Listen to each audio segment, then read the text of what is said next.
ইউনূস সাহেব এই দেশের লোক না, এই দেশের ব্যবসায়ী। তার যত অ্যাডভাইজার আনছে তারাই বাংলাদেশে থাকে না। আপনি বিদেশে আছেন, আমি বিদেশে ছিলাম, ইউকে ছিলাম, আমি ওখানকার লয়ার, সলিসিটর আমি ওখানকার। ইউনূস সাহেব 2030 সাল পর্যন্ত ট্যাক্স দিতে হবে না তার প্রতিষ্ঠানে। তার 666 কোটি টাকা শেষ। উনি গ্রামীণের ইউনিভার্সিটি করে ফেললেন, কোন একটা প্রসিডিউর মেনটেন করেন। উনি আদম লাইসেন্স নিয়ে নিলেন, আরো অনেক কিছু নিয়ে নিলেন। এখন কনফ্লিক্ট অফ ইন্টারেস্ট যেন উনি করলেন, এই সরকার দেশের জন্য কি করবেন? এখানে কি এনসিপি আজকে এখন বলা ধরছেন? আমার বিশ্বাস ওনাদের কাছ থেকে ওনারা পরামর্শ, রাজনীতিবিদদেরকে বাকি রাখেন, উনি পরামর্শ নেন ইউনূস সেন্টার থেকে। যে কারণে আপনি নুরজাহান বেগমকে বসাইছে, এখানে তো তার বসার কোনো করে বাংলাদেশে উনি ডাক্তারও না। আমি আমার ওয়াইফ ডাক্তার, আমার স্বামী বলেন, যেটা বলেন, তাদের হাজবেন্ড বলেন, তাদের আত্মীয় স্বজন, আমার পরিবার, আমার এক বাস্তি ময়মনসিংহ মেডিকেল করে পড়া আছে, আমার আঙ্কেল, আমার অনেকে আমার পরিবারের ডাক্তার। যার যে বিষয়টা এক্সপার্টিস সেটা দেয় না। কারণ কিটা জানেন? অনেকে এটা জানেন না। দুর্নীতির অন্যতম বড় আখড়া হচ্ছে স্বাস্থ্য মন্ত্রণালয়ের ভূমিকা হচ্ছে দেশে একটা বিশৃঙ্খলা সৃষ্টি করে তারা ক্ষমতায় থাকা। তাদের জনগণের সাথে কোনো সম্পর্ক নাই। আপনারা লক্ষ্য করেছেন আজকে এই মুহূর্তে এই যে একটা ট্র্যাজেডি, যেটা জাতি কখনোই ভোলার কথা না, বলা যায় না। কারণ এটা যতক্ষণ মনে রাখবে ততই আমাদের ভবিষ্যতের জন্য আমরা নিরাপত্তায় থাকব।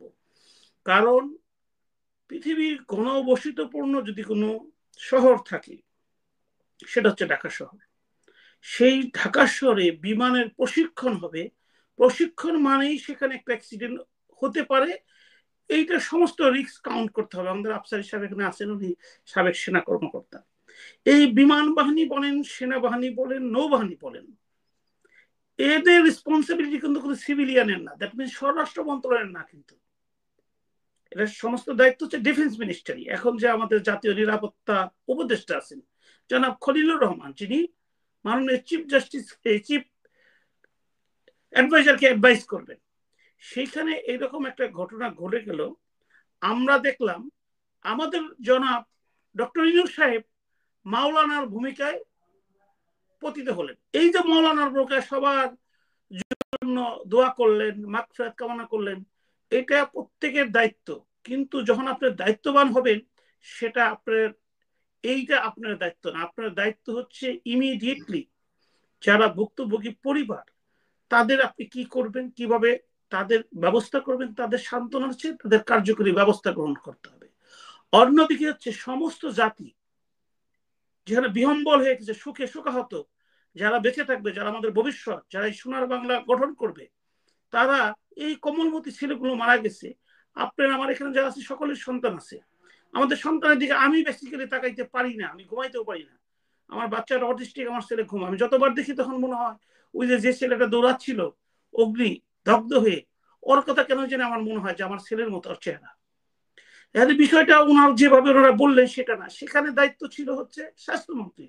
আজকে স্বাস্থ্যমন্ত্রী বেগম নুরজাহান বেগম কোথায় বলেন? আমি একটা স্ট্যাটাস দিয়েছি ফেসবুকে যে একটি হারানো বিজ্ঞপ্তি নুরজাহান বেগম কে নিয়ে। হ্যাঁ, আপনি বললেন অসুস্থ।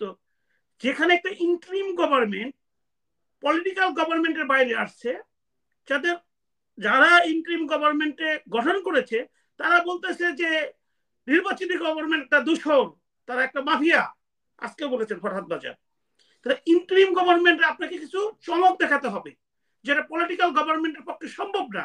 সেখানে একজন অসুস্থ লোককে আপনি কেন অ্যাপয়েন্টমেন্ট দিচ্ছেন? কোশ্চেন, আপনার কোশ্চেন যে সরকারের ভূমিকা। প্রথম কথা হচ্ছে ইউনূস সাহেব এই দেশের লোক না, এই দেশের ব্যবসায়ী। তার যত অ্যাডভাইজার আনছে তারাই বাংলাদেশে থাকে না। আপনি বিদেশে আছেন, আমি বিদেশে ছিলাম, ইউকে ছিলাম, আমি ওখানকার লয়ার, সলিসিটর আমি ওখানকার। আমরা তৃতীয় বিশ্বের লোক, আমরা বিদেশে কাজ করতে যাই, আমরা উপার্জন করে আমাদের যৌবন বয়সটাকে ত্যাগ করে আমাদের মা বাপ ভাই বোন আত্মীয় স্বজনকে আমরা একটু সুখে রাখার চেষ্টা করি, দেশবাসীকে সুখে রাখার চেষ্টা করি। আমাদের পুরো যৌবনে চলে যায়, বৃদ্ধ বয়সে আমরা আসি। অনেকের হয়তো এরকম অনেকের সন্তান ওখানে মারা গিয়েছে, হয়তো তাদের নিউজ আসতেছে না, কারণ তারা বিদেশে থেকে তাদের সন্তানদেরকে একটা সুনাগরিক করার চেষ্টা করে। কিন্তু এইসব ইউরোপিয়ান এবং আমেরিকায় যারা যায় এবং কি যারা না যায় না, এখানে সরকারি কর্মকর্তা অথবা রাজনীতিবিদ আছে, তাদের সন্তানদের ওখানে রাখে তাদের সুখের জন্য, আমাদের দেশের সুখের জন্য না। তারা এখানে আসলেন, স্বাস্থ্যমন্ত্রী কোনো খবর নাই, কারণ উনি স্বাস্থ্য মন্ত্রণালয় ইভেন কি এনসিপি আজকে এখন বলা ধরছেন। আমার বিশ্বাস ওনাদের কাছ থেকে ওনারা পরামর্শ, রাজনীতিবিদদেরকে বাকি রাখেন, উনি পরামর্শ নেন ইউনুস সেন্টার থেকে, যে কারণে আপনি নুরজাহান বেগমকে বসাইছে। এখানে তো তার বসার কোনো, বাংলাদেশে উনি ডাক্তারও না। আমি আমার ওয়াইফ ডাক্তার, আমার শালি বলেন, যেটা বলেন, তাদের হাজবেন্ড বলেন, তাদের আত্মীয় স্বজন, আমার পরিবার, আমার এক বাস্তি ইয়ে ময়মনসিংহ মেডিকেল পড়াপড়া আছে, আমার আঙ্কেল, আমার অনেকে আমার পরিবারের ডাক্তার। যার যে বিষয়টা এক্সপার্টিস সেটা দেয় না। কারণ কিটা জানেন? অনেকে এটা জানেন না। দুর্নীতির অন্যতম বড় আখড়া হচ্ছে স্বাস্থ্য মন্ত্রণালয়। কারণ হচ্ছে আমরা গরিব অসহায়, আমাদের চিকিৎসা হয় না। আপনি একটা গ্রামের কৃষক, আপনি রিএসেন্সের চিকিৎসা পাবে না। ম্যাক্সিমাম যদি পায় মনুষ্য অবস্থায় তাকে বারিন্দায় রাখা হবে। আমি রেগুলার এই সব জায়গায় ভিজিট করি। আমি কয়েকদিন আগে বলেছি যে বার্ন ইউনিটে আমি গিয়েছি, আমি চিকিৎসা করি। আপনারা জানেন না, একটা অগ্নিদগ্ধ লোক সারা জীবনের মতো প্যারালাইজ হয়ে যায়, তার অঙ্গ প্রত্যঙ্গে লেগে যায়, চেহারা বিকৃতি হয়ে যায়। তো সেইখানে এই সরকার কোনো ভূমিকা নেই। একটা সিম্পল সাধারণ জিনিস এদেশে পাগল আন্ডারস্ট্যান্ড করে যে এইখানে যারা মারা গেছে তাদের লাশ হাইড করা যাবে না। কেন এটা নিয়ে আমার আন্দোলন করতে হলো? কারণ ওখানে অ্যাটেন্ডেন্স থাকে, ওখানে সিসিটিভি থাকে, একটা গার্ডিয়ান মারা গিয়েছে। সরকার যদি আন্তরিক হইতো বলতো আপনারা ধৈর্য ধরেন, কেউ লাশ গোপন করার কোনো সুযোগ নাই, আমরা অ্যাটেন্ডেন্স, কে এসেছে কে নিয়ে এসেছে এবং কি বিভিন্ন তথ্য দিয়ে আপনাদেরকে নিশ্চিত করব। কারণ হচ্ছে যখন কেউ মারা যায়, যখন কোনো উপায় না থাকে, ওই পরিবার, ওই মা বাবা, ওই গার্জেনের কাছে এক টুকরো কাপড়ও যদি পায়, এটা তার জন্য বড় স্মৃতি। এই সরকারের বোঝার কোনো ক্ষমতা, কেন ক্ষমতা নাই বুঝতে পারবেন? আপনি যদি বাংলাদেশের লোকরা কারো ফ্যাসিস্ট বলেন, কারো জামাত বলেন, কারো বিএনপি বলেন, কারো অমুক বলেন, আপনি নিজেদের মধ্যে পার্থক্য সৃষ্টি করছেন। দিন শেষে সবাই আমরা একই ভাষায় কথা বলি, ম্যাক্সিমাম মুসলিম। আমাদের এই স্বরাষ্ট্র উপদেষ্টা সাহেব গোপালগঞ্জে যাদের মারা গেছে, কারণ রাষ্ট্রের দায়িত্ব হচ্ছে জানমালের নিরাপত্তা দেওয়া। কেউ যদি অঘটন মারা যায়, আত্মহত্যা করে, তাকে পোস্টমর্টম করতে হবে। উনি পোস্টমর্টম ছাড়া গেছেন। উনি কি বললেন? হাসি দিয়ে বললেন পোস্টমর্টম হয়নি, তাতে কি হয়েছে, লাশ তুলে পোস্টমর্টম করা হবে। কত বড় ইরেসপন্সিবল, কত বড় দায়িত্বহীন, কত বড় মানবতাবিহীন একটা লোক, সে বলে লাশটাকে তুলে আবার করা হবে। আরে বাবা, যে মারা গেছে তাকে তো দাফন করা হয়েছে, ওই লাশটা তোলা ওই পরিবার, ওই মা বাবার জন্য কতটুকু দুঃখজনক। যারা মারা গেছে আপনি তাদের পলিটিক্যাল আইডেন্টি প্রকাশ করেন। যারা মারা গেছে আমি ধরতে চাই তারা নিষিদ্ধ ছাত্রলীগ, আওয়ামী লীগ, যুবলীগেরই, যেগুলো মারা গেছে জাতির কাছে ক্লিয়ার করেন। আপনি এই সরকারের কি দায়িত্ব বলবেন? এই সরকার যখন আসলো, এই যে সেনাবাহিনী বলল যে আমরা দেশবাসীর উপরে গুলি চালাবো না, আমি জুলাই আন্দোলনের আপনার সাক্ষী, অত্যন্ত খুশি হলাম। আপনি এখানে গুলি চালালেন আত্মরক্ষার জন্য, ওখানে কার কাছে অস্ত্র ছিল? সবাই তো বলতেছে ঈদ। এখন হয় আপনি ককটেল জাতির সামনে প্রকাশ করে দেখান। যে লোকটাকে আপনি গুলি করলেন অসহায়, চ্যাং দুলা করে নিয়ে আসলেন, নিয়ে এসে মৃত্যু নিশ্চিত করার জন্য তার বুকের উপরে দাঁড়িয়ে গেলেন। আপনি তাকে ছাত্রলীগ, আওয়ামী লীগ, যুবলীগ এবং গোপালগঞ্জ বলতে পারেন, কিন্তু সে তো একজন মানুষ। সবচেয়ে বড় কাজে যে মারা গেছে গেছে, ক্ষতি হয়েছে আমার বাংলাদেশের, ক্ষতি হয়েছে আমার সেনাবাহিনী, যারা সারা পৃথিবীতে শান্তি রক্ষায় অংশগ্রহণ করে।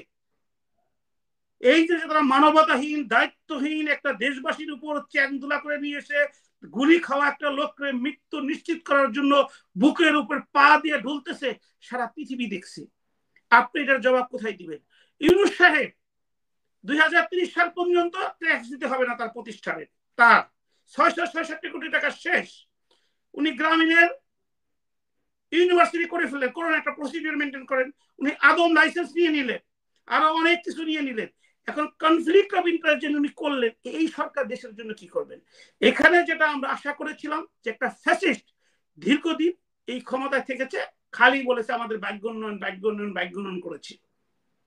লোন এনে করুক যেভাবে কিন্তু তারা প্রচার করছে। যখন একটা ইন্টারিম গভর্নমেন্ট, আজকে এই যে মাইলস্টোন ট্র্যাজেডি, তখন আপনি সব দলকে একসাথে নিয়ে বসলেন এবং বসার পরে যে আপনার হাসি শুধু দেশবাসী দেখে নাই, সারা বিশ্ববাসী দেখেছে। আমরা লজ্জিত হয়েছি এবং শুধু ওনার উপর লজ্জিত হয়নি, প্রত্যেকটা পলিটিক্যাল পার্টির উপর লজ্জিত হয়েছি। আমি বাধ্য হয়েছি লাইভে আসতে, যে আজকে ফ্যাসিস্ট মোকাবেলা করার সময় না, আজকে সময় হলো আহতদের পাশে দাঁড়ানো, আজকে সময় হলো নিহত স্বজনদের পাশে দাঁড়ানো। আপনি তাদেরকে সান্ত্বনা দেন, ফ্যাসিস্ট অটোমেটিক মোকাবিলা হবে। আজকে জামাতের সবচেয়ে বড় জনসমাবেশ হয়েছে, ইতিহাসে স্মরণীয়। আপনি বিএনপিকে ইনভাইট করলেন না, this is a matter of formality. যখন আপনি আহত গেলেন, এনসিপি এখনো নিবন্ধিত হয়নি আমাদের সকলের ভালোবাসার প্রতীক, যে তারা ফ্যাসিস্ট আন্দোলনের নেতৃত্ব দিয়েছে, তাদের সাথে আমার অত্যন্ত ভালো সম্পর্ক ছিল। তারা বিএনপি নেতাদের সম্পর্কে গালিগালাজ করতেছেন। এখন এনসিপি মানেই তো সরকার।